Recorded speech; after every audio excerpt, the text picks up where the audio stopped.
For justice and peace and equality. All right, Game Changers Magazine, Game Changers Media Network, Voices of the Village podcast, where change starts with conversation. And we're back with Gerald Emerson Rose of the New Order Human Rights Foundation, man. National Human Rights National Organization. Human Rights Organization. Come on, we ain't like a charity organization. Yeah, national. To fight the power. Come on, man. Come on, brother. Now, we were talking about, before we went to break, we were talking about boycotting. Okay. Right? And we were talking about standing right. Pastor Jamal Bryant. Okay. With Target. Target, correct. Do you think his boycott was effective? And do you think if you're being consistent, if you just protest one time, you're not gonna get no results. But my understanding, on the outside looking in, it's a consensual thing that he's doing out there. Okay. It's consistent. If you were consistent when you protesting, you get results. Okay. And on the outside looking in, I think this thing is going quite well. That I don't know. Okay. But if you heard something else differently, please let me know. No. But some people are saying, okay, well, we might be like you said, Walmart. Let's go stand in front of Walmart. Okay. But Walmart and Target are some of the biggest employers of African Americans. So I understand, but sometimes we got to sacrifice. You know, if we had our black-owned grocery stores and department stores, which we don't have, you know, it wouldn't be no excuse. But right now, we don't have no choice. But, you know, it's like this Indian that owns these gas stations, these corner stores. They disrespect us, man. I mean, you go in their store, hurry and buy something, looking at you like you doing something, you know. But that's where we at. We don't have our own stores. What can African Americans do to put them? Because I mean, we've been saying this for so long. Right. We've been saying, hey man, we need black this, we need black, we need black media, we need black, we need black grocery stores, Correct. we need black owned business. Mm-hmm. But it seems that black owned anything gets the hardest persecution from his own people. True. It's like, remember we had that black bank in the West End, Citizens Bank? Yes, sir. We don't even have that no more. Wow. You know, so it's really sad that we can't keep it. Yeah. You know, I don't know if it's money. Then we had some problem at the black colleges too here. Well, I mean, we had what you call that? The accreditation. Accreditation. Then we had so Morris Brown. And you got all these celebrities come from this town. Mm-hmm. They should be looking out for their home city. If I had the money, I would definitely put my money invest in that. Well, most everybody. I don't know if the money get mishandled while it's there or what. I don't know what's going on, but I consider this the black Mecca, Atlanta. Yes. Man, that is I think that phase is over. There's a lot of black people doing good down here. It is, you but I think you got a black church in every corner down here. Correct. You know, so why we all can't work together? Okay. Financially. But do you still feel like Atlanta is the black Mecca? Right now, there's a lot of people doing the same thing. We're not working together. Okay. You know, I ain't saying all of us not, but I know that it ain't what it's like. For example, we had this meeting last Saturday. Okay. It should have been a packed house. A lot of marketing went out for this meeting that we had. Okay. It was only like 40-some people. And that's a serious discussion. We talk about these laws. Right. That's something important. You know. So what was discussed in the laws? We was talking about, you know, what the power that you have if a attorney misrepresent you and you take them to the bar association, like you said, you can get your money back. Okay. And a lot of people didn't know that, like, oh, for real? Yeah. You know, so it was some hardcore things that we was discussing that the people was shocked with what we was talking about. Okay. Yeah. Okay. Well, most people don't educate themselves and properly doing the proper research. That's true. And you said that been around for a while, then, huh? Attorney. Well, it's actually been around. I mean, if you just read, okay, you know what I mean. If you simply read, a lot of times, so attorneys, insurance agents, and funeral home directors catch people at the most vulnerable time. Right? I understand why, yeah. You see what I'm saying? Right. So funeral home directors catch people when they are lose a loved one. Correct. Attorneys catch people when, hey man, I'm facing 20 years in prison. Mm-hmm. So you kind of say, hey, okay, what's worth it? Give me this attorney $20,000, I go into prison for 20 years of my life. Okay. And then so you say if he say 20,000, boom, boom, boom. Okay. But most of us don't read the fine print in the contract, or we don't understand law. Right. You see what I'm saying? Right. So in protecting ourselves when it comes to dealing with an attorney, the state bar has laws in place. Okay. You see what I'm saying? Right. So that's not a law that just got passed. Okay. The actual. So it was a couple of bills that just got passed in January. You see what I'm saying? Right. Okay. One, and we just gonna put it out there. Okay. So things like Pornhub can't be. You can't go to Pornhub.com on any VPN in Georgia. Okay. Right? Okay.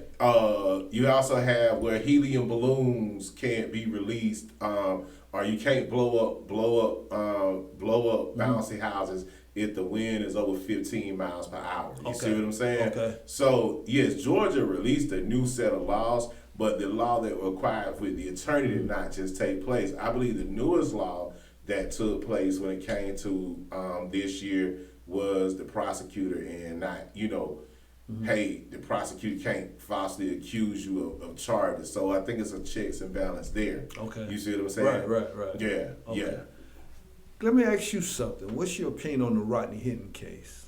On what he did after the officer killed his son? What is your opinion on that? Because there's a lot of our people putting stuff in the GoFundMe account. It's, I don't condone any kind of violence, but I do understand his frustration. I disagree with what he did, but I understand, man, because it's happening to us daily. So in the Rodney Hinton case,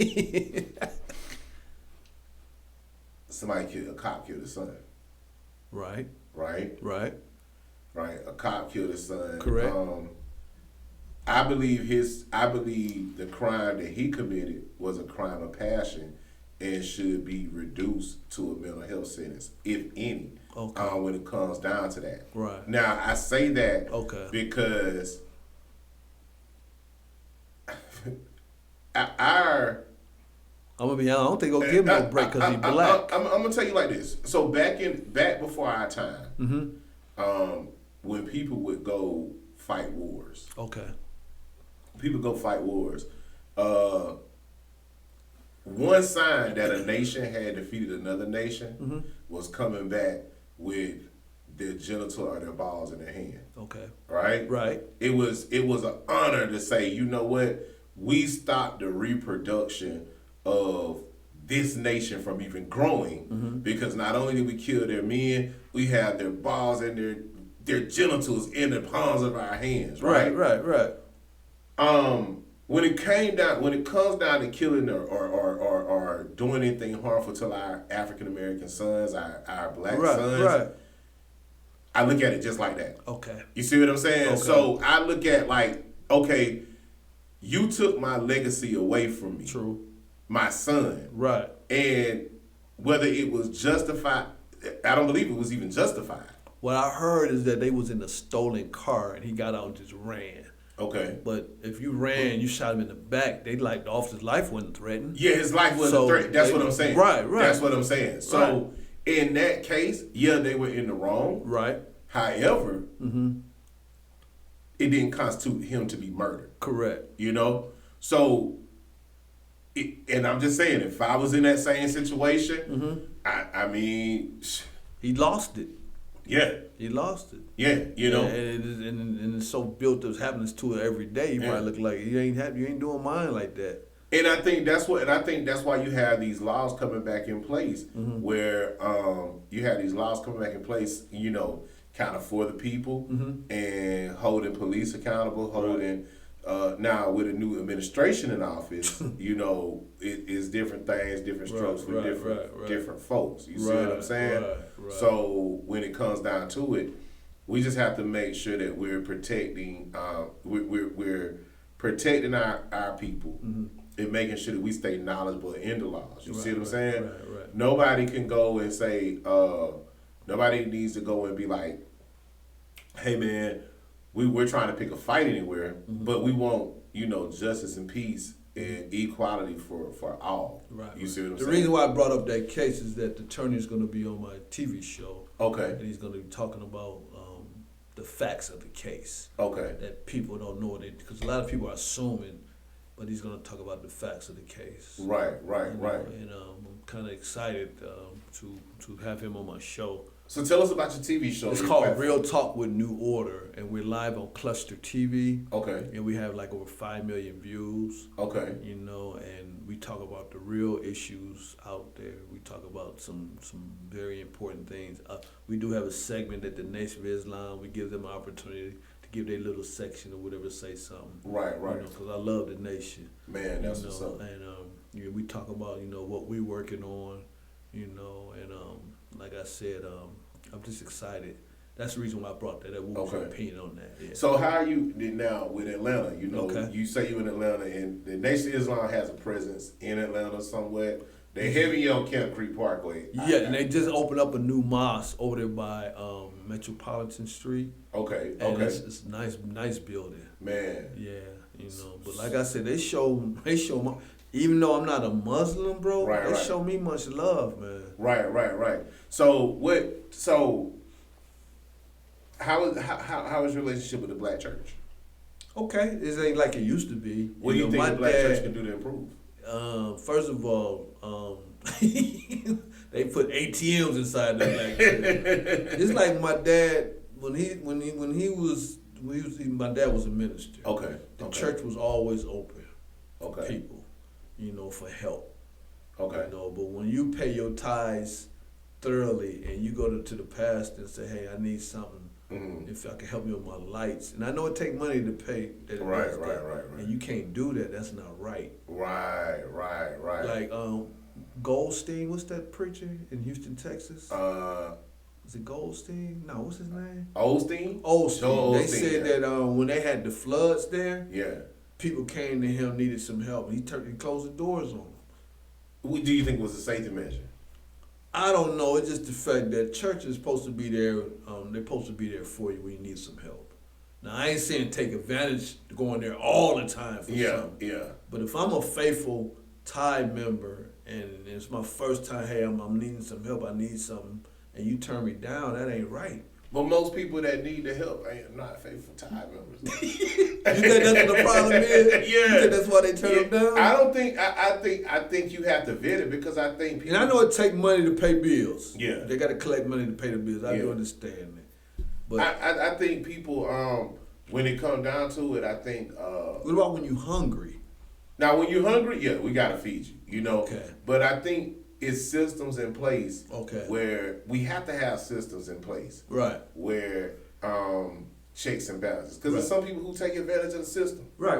That's true. Let's even go back to the time where our African American women were manipulated and saying, you know what, the government said that we'll give you Section 8, we'll give you your own house as long as you put this black man out. True. You see what I'm saying? That's true, yeah. And bro, that destroyed a whole generation. True. You see what I'm saying? Now, this new bill that Trump passed, the big bill or something, didn't they cut Medicaid? They cut down on Medicaid, yes. Okay. Yeah, cut down on Medicaid and health care. So so a lot of black women lost a lot during this big. The American people are losing a lot, as well as our elders. And I'm thinking to myself, like, okay, America is a wealthy enough country where health care should be free. True. One thing about me, I don't celebrate all these makeup holidays. Yeah. I call it Family Day. Okay. And the reason why I call it Family Day, I take advantage of that because, for example, this last Family Day, what was that, the 4th? Right. You take advantage and spend time with your family. Correct. So I don't get hyped on these holidays, man. I'm glad that I can spend some time with my family. Absolutely. And not just during the funeral. Absolutely. So that's, and then the more older, I did a little research, and a lot of stuff is made. We've been brainwashed for a long time. Oh yeah, we definitely have. We got a white man Santa Claus coming down the chimney. Kids these days don't even believe it, I don't think. No. What is Halloween? Yeah. I mean, Mother's Day should be every day. I lost my mom in '89. Okay. You know, and I think Mother's Day should be every night. That's just not. It's just America want money. Yeah. And then you get in debt. Yes. And all that, you know, and that's why I love Farrakhan. He speaks the truth. You might disagree on his religious beliefs, but that one man, he speaks the truth. Man, amazing. What's next for New Orleans? Well, I'm on a tour right now. I go check in with going to Addison, Alabama next week to speak. We still on this case with the guy Leon Moss Jr. and we get cases all the time. Okay. You know, so we never sit still. Okay. You know, I got a conference call tonight with my board of directors. You know, and things, and everybody's on point, man. And a lot of people in my organization are victims. Okay. They lost loved ones, something happened to them. Okay. You know, so they seen how I did on their behalf, their family. So they were like, I want to be down with this. I want to look out for somebody else's family. Wow. You know, my vice president used to be the local president of a Al Sharpton group here in Atlanta. Okay. Action Network. Okay. And he said it didn't work out. And he said, Mr. Rhodes, he said, before I join you, I don't want to deal with no mess now. He's been in the organization like 5 years now. So it's stability in this organization. Okay. Lately. You know, because at first it was hard. I'm not going to lie to you. Yeah. It was rough, man.